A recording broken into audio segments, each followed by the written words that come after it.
কে কে তুমি? আপনি কি কখনো মহিলা দেখেননি? মহিলা দেখি, কিন্তু এমন সুন্দরী দেখিনি। একজনও না?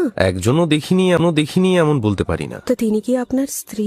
কেন? না, বাঙালিরা নিজের স্ত্রীকেই সবচেয়ে সুন্দরী মনে করে তো। কথা শুনেও তো বাঙালি মনে হয়। হে অভাগা পশ্চিম দেশের মুসলমানি। আমার নাম মতি, আপনার নাম কি জানতে পারি? নবকুমার শর্মা। যখন মতির পিতা ইসলাম ধর্ম অবলম্বন করলেন, তখন ওর হিন্দু নাম পরিবর্তিত হয়ে হল লুৎফুন্নিসা। মতি বিবি নামটি তিনি ছদ্মবেশ ভ্রমণকালে গ্রহণ করতেন। আপনার সঙ্গে কেউ আছেন? আমার স্ত্রী। তা তিনি কি সেই অসামান্য রূপসী? দেখলে বুঝতে পারবেন। চলুন আপনার স্ত্রীর সঙ্গে দেখা করে আসি। যাবার সে জিজ্ঞাসা করলো, বিবি জান, এই লোকটি কে? মেরা শহর। নবকুমার এখনো পর্যন্ত জানতে পারেননি যে এই রমণী তার প্রথম স্ত্রী। লুৎফুন্নিসার হৃদয়ে তখন ঝড় বইছে, তবু পাথরের মূর্তির মতন নিশ্চিতে বসেছিলেন।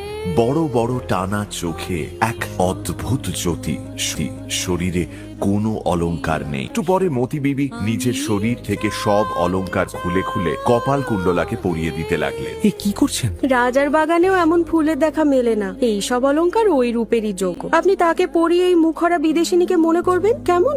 নবকুমার কোনো কথা বলতে পারলেন না। স্থির নিস্পন্দ দাঁড়িয়ে রইলেন তিনি। তুমি কে? আমি পদ্মাবতী। কপাল কুণ্ডলা, কোথায় তুই?